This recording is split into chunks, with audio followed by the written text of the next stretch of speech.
Hello everyone.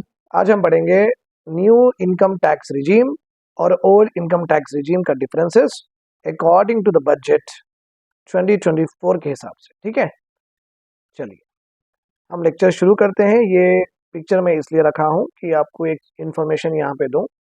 Budget 2024 के मैं almost like 50 से 60 इस तरीके के वीडियो अपलोड करते रहूँगा और उसके ऊपर एमसीक्यूज बनाते रहूँगा। सो मेक श्योर दैट आप ये नंबर को फॉलो करते रहिए।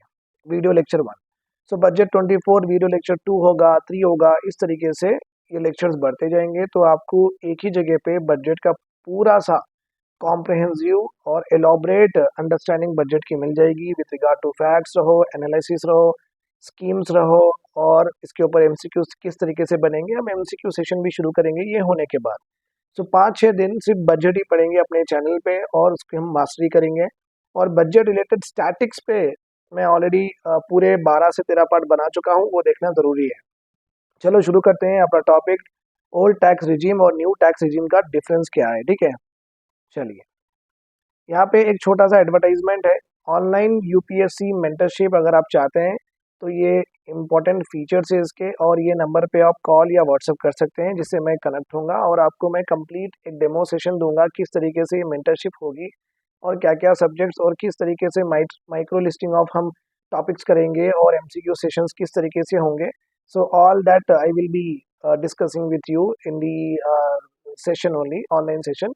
उसके बाद में जो स्टूडेंट पीएसआईआर की मेंटरशिप चाहते हैं और लॉन्ग टर्म टेस्ट सीरीज की मेंटरशिप चाहते हैं या मेंस आंसर राइटिंग की टेस्ट सीरीज चाहते हैं, तभी भी आपको इसी नंबर पे कॉल या व्हाट्सएप करना होगा, जहां से मैं कनेक्ट होऊंगा और हम सेम टू सेम पूरा सा डिस्कशन करेंगे जो आपको डेफिनेटली बेनिफिट करेगा आपके एग्जाम के लिए। चलो शुरू करते हैं अपना टॉपिक। अभी यहाँ पे देखिए इनकम टैक्स रिजीम 2024, यहाँ पे ओल्ड है, यहाँ पे न्यू है। सो टेबल देख लीजिए, old tax regime and new tax regime. Now let us understand इनका डिफरेंस क्या है। देखिए ओल्ड टैक्स रिजीम में हायर टैक्सेस दिए गए हैं, ओके, हायर टैक्स रेट्स दिए गए हैं। बट यहाँ पे क्या है, टैक्स पेयर्स को सेवरल एग्जेम्पशंस और डिडक्शंस वो अपने टैक्स में कर सकते हैं। जितना वो भी टैक्स बनते हैं या जिसके जितना टैक्स उनके ऊपर लगता है, तो वो टैक्स की जो भी लायबिलिटी होगी वो कम कर सकते हैं, okay, by availing various exemptions and deductions. So government में हाउस रेंट अलाउंसेस है, एटीसी में एक फॉर्म होता है, एटीडी में एक फॉर्म होता है, ट्रैवल अलाउंसेस होते हैं, लीव ट्रैवल अलाउंसेस जिसे हम एलटीए कहते हैं। इनमें आप जितना भी खर्चा करते हैं, ठीक है, वो इनकम के ऊपर आपको टैक्स नहीं लगेगा। So basically old tax regime में हायर टैक्स रेट्स दिए गए हैं, तो मीन्स ज़्यादा बड़े से टैक्स रेट दिए गए हैं, बट यहाँ पे एग्जेम्पशंस भी दिए गए हैं। ठीक है, आप अवेल कर सकते हैं। आप देख सकते हैं यहाँ पे 70 से ज़्यादा आपको एग्जेम्पशंस मिलेंगे। Whereas new tax regime में आपको कंसेशनल टैक्स रेट ऑफर किए गए हैं। कंसेशन का मतलब है इनकम के ऊपर कम टैक्स लगता है। Whereas old tax regime में जो इनकम है उसके ऊपर ज़्यादा टैक्स लगता है। यहाँ पे सेम वही इनकम पे थोड़ा कंसेशन आपको मिलता है टैक्स रेट में, क्योंकि न्यू टैक्स रिजीम में आपको कौन से भी एग्जम्पशंस और डिडक्शंस नहीं मिलेंगे।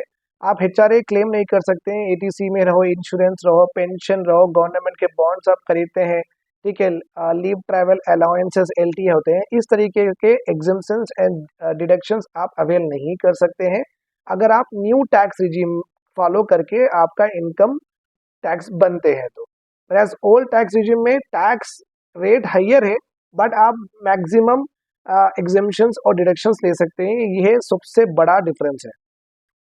यहाँ पे नंबर ऑफ टैक्स स्लैब्स और लेस, मींस 4 से ज़्यादा यहाँ पे नहीं है tax slabs. New tax regime में 4 से ज़्यादा है, ऑलमोस्ट 6 या 7 है टैक्स स्लैब्स, जो कि हम देखेंगे। यहाँ पे टैक्स रिबेट थ्रेशोल्ड आया है अप टू 7 लैक्स, नहीं यहाँ पे 5 लैक्स आना है, ओके। और न्यू टैक्स रिजीम में यही टैक्स रिबेट को 7 लैक्स बना दिया गया है। टैक्स रिबेट का मतलब है कितना पैसा आप टैक्स में बचा सकते हैं, ओके। सो टैक्स में जितना पैसा आप बचा सकते हैं उसकी एक लिमिट होती है। ओल्ड टैक्स रिजीम में अप टू 5 लाख तक का आपको टैक्स रिबेट मिल सकता है। न्यू टैक्स रिजीम में अप टू 7 लैक्स का टैक्स रिबेट मिल सकता है। तो यहाँ पे एक एनालिसिस ये होती है, जितना अपना पैसा बचेगा, ठीक है, जितना अपना पैसा बचेगा the more we do savings, हमारी सेविंग्स कहाँ पे जाती है? ओके, हमारी सेविंग्स बैंक में जाती है। बैंक के पास अगर ज़्यादा पैसा होता है तो इंटरेस्ट रेट क्या होता है? कम होता है। जब इंटरेस्ट रेट क्या होता है, बैंक के दो कस्टमर होते हैं, एक तो हम है कंज्यूमर और एक है इन्वेस्टर्स। इन दोनों को लोन मिलता है, तो हम क्या करेंगे? डिमांड बढ़ाएंगे। हम जब डिमांड बढ़ाएंगे तो ये लोग क्या करेंगे? नया इन्वेस्टमेंट करके प्रोडक्शन करेंगे। इससे क्या होगा? जब प्रोडक्शन इंक्रीज होगा, ऑटोमेटिकली इकोनॉमिक ग्रोथ होगा। इकोनॉमिक ग्रोथ से ऑब्वियसली अनएम्प्लॉयमेंट भी कम होगी। ठीक है, अगर जब डिमांड बढ़ता है तो ऑब्वियसली जो आर्टिकल्स मटेरियल्स होते हैं वो हम ज़्यादा खरीदते हैं। जब हम ये ज़्यादा खरीदते हैं तो ऑब्वियसली हमारी स्टैंडर्ड ऑफ लिविंग बढ़ती है। तो आप देख सकते हैं जितना एक सेविंग से, ओके, अगर सेविंग्स इस तरीके से बचती है तो एक पूरी साइकिल चलेगी जिससे इकोनॉमिक ग्रोथ भी होगा, इकोनॉमिक डेवलपमेंट भी होगा। Please do remember this point, ठीक है। चलिए, यहाँ पे up to 2.5 lakh old tax regime में आपको टैक्स देना ही नहीं है, क्योंकि यहाँ पे एक इम्पॉर्टेंट डिस्कशन भी है जो कि मैं इनकम टैक्स मेरे स्टैटिक कॉन्सेप्ट में पढ़ाया था, वहां पे जाके पढ़ना आप। ठीक है, उसका मैं थोड़ा बहुत आपको ब्रीफ दे दूंगा नेक्स्ट स्लाइड में। ओल्ड टैक्स रिजीम से अगर आप पे करते हैं, ये कांग्रेस गवर्नमेंट ने लाया था ओल्ड टैक्स रिजीम, वो अभी भी वही चल रहा है। और जो बीजेपी गवर्नमेंट आई थी तो उन्होंने चेंज करके न्यू टैक्स रिजीम भी लाया है। और न्यू टैक्स रिजीम का इंट्रोडक्शन ईयर है 2020 में, ये 2020 में आया था, ये भी याद रखना है आपको, ठीक है। तो जो प्रेजेंट बीजेपी गवर्नमेंट है तो उन्होंने क्या किया है, पहले का ओल्ड टैक्स रिजीम भी कंटिन्यू किया है और नया टैक्स उनका जो खुद का है वो भी वो कंटिन्यू करते हैं। तो आप इससे बनिए आपका इनकम टैक्स या इससे बनिए, कोई प्रॉब्लम नहीं है। अगर ओल्ड टैक्स रिजीम में आप पे करते हैं, ओके, टैक्स तो आपको 2.5 लाख तक नहीं लगेगा। न्यू टैक्स रिजीम में अप टू 3 लाख आपके ऊपर टैक्स नील रहेगा। अगर आप सालाना 3 लाख कमाते हैं, if you are earning 3 lakhs per annum, then there won't be any tax on it, okay, in the new tax regime. तो यहाँ पे क्या है, ज्यादा पैसे आपको टैक्स पे नहीं लगते हैं। और दोनों की हाईएस्ट और लोवेस्ट टैक्स लिमिट सेम है। Lowest tax limit old tax regime में 5% है, यहाँ पे भी 5% है। Highest tax limit old tax regime में 30% है और यहाँ पे भी 30% है। तो हम लैफर्स कर्व हमारे स्टैटिक कॉन्सेप्ट में भी पढ़े थे। लैफर कर्व का मैं छोटा बहुत यहाँ बताता हूँ, तो U shape, inverted U shape होता है। सो लैफर ने कहा कि अप टू 50% तक अब गवर्नमेंट टैक्स लगा सकती है, जिससे वो मैक्सिमम रेवेन्यूज कमा सकती है। इतना आप याद रखिए, इसकी एनालिसिस ऑलरेडी हो चुकी है, वो स्टैटिक वीडियोस देखिए। 12 पार्ट है, लेक्चर 2 पार्ट 1, लेक्चर 2 पार्ट 2, इस तरीके से लेक्चर 2 पार्ट 14 तक गए हैं, तो वो देख लीजिए, ठीक है। लैफर ने कहा है 50% तक लगा सकते हैं, तो अभी भी हमारे पास 20% का विंडो है। क्यों? क्योंकि गवर्नमेंट 30% तो ऑब्वियसली अभी ले रही है। लैफर ने कहा है 50% तक लगा सकते हैं, तो हमारे पास 20% का स्टिल स्कोप है, ठीक है। ये जो यूएस एक्सेट्रा वो सब कंट्रीज होते हैं ना, डेवलप्ड कंट्रीज, वो ऑलमोस्ट 38 to 40% लगाते हैं, ठीक है। तो बोलने का मतलब यहाँ पे ये है, लैफर कर्व, जो कि लैफर ने कहा है कि अप टू 50% टैक्स लगाइए, ये अभी के टाइम पे कौन सी भी कंट्री नहीं लगाती है। सबके टैक्स रेट लेस देन 50 ही होते हैं, ये रिमेंबर करना है। तो फिर भी आप यहाँ पे देख सकते हैं कि हम 30% लगा रहे हैं, फिर यूएस यूके जो डेवलप कंट्रीज है वो 40% लगा रहे हैं। तो आगे जाके हम 40% तक भी लगा सकते हैं। ओके, सलमान खान, अक्षय कुमार, अजय देवगन, अंबानी, अदानी, ये पूरे जो उद्योगपति है, जो हम बिजनेसमैन कैपिटलिस्ट पीपल कहते हैं ना, उनके ऊपर 40% हम लगा सकते हैं, ठीक है। इसके अलावा भी सरचार्ज एक्सेट्रा भी लगा सकते हैं, ठीक है। ये हो गया हमारा complete discussion with regard to old tax regime और न्यू टैक्स रिजीम।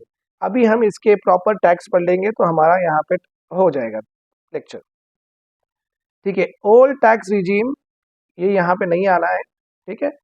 पहले से ही चल रही है कांग्रेस गवर्नमेंट से। New tax regime introduce in the year 2020, remember this point. देखिए, ओल्ड टैक्स रिजीम में अगर आप 2.5 लाख कमाते हैं सालाना तो आपको टैक्स नहीं लगेगा। अगर आप न्यू टैक्स रिजीम में 3 लाख कमाते हैं तो आपको टैक्स नहीं लगेगा। सो ओल्ड टैक्स रिजीम में 2.5 लाख से 5 लाख कमाते हैं तो 5%, 5 से 10 लाख कमाते हैं तो 20%, 10 लाख के अबाव कमाते हैं तो आपको 30%। 10 लाख का 3% कितना होगा? कोई अगर इंडिविजुअल 10 लाख से ऊपर कमाता है सालाना तो उसको 3 लाख देना पड़ेगा, बिकॉज आप समझ सकते हैं कि 30% ऑफ 10 लाख क्या होगी? 30 लाख होगी, ठीक है। जी, ठीक है। देखिए यहाँ पे टैक्स स्लैब्स कितने हैं? 4 है, 4, 1 2 3 4। यहाँ पे 3 लाख तक नील है, 3 से 6 लाख तक 5% है, 6 से 9 लाख तक 10% है, 9 से 12 लाख तक 15% है, अगर 12 लाख से 15 लाख कमाते हैं 20% है, 15 लाख के अबाव कमाते हैं, अगर 15 लाख 1 रुपया भी कमाते हैं तो आपको 30% बनना पड़ेगा। तो आप देख सकते हैं 1 2 3 4 5 6, ये तो यहाँ पे है 6 टैक्स स्लैब्स, यहाँ पे है 4। तो वही पढ़े थे हम कि ओल्ड टैक्स रिजीम में लेस टैक्स स्लैब्स है और न्यू टैक्स रिजीम में ज्यादा टैक्स स्लैब्स है, और ओल्ड टैक्स रिजीम में हाइयर टैक्स रेट्स है, ज्यादा टैक्सेस बड़े बड़े है। Old tax new tax regime में कंसेशनल है। कंसेशन का मतलब है इनकम के ऊपर ओल्ड टैक्स रिजीम को कंपेयर करते हुए थोड़ा कम है, आप देख सकते हैं ये, ठीक है।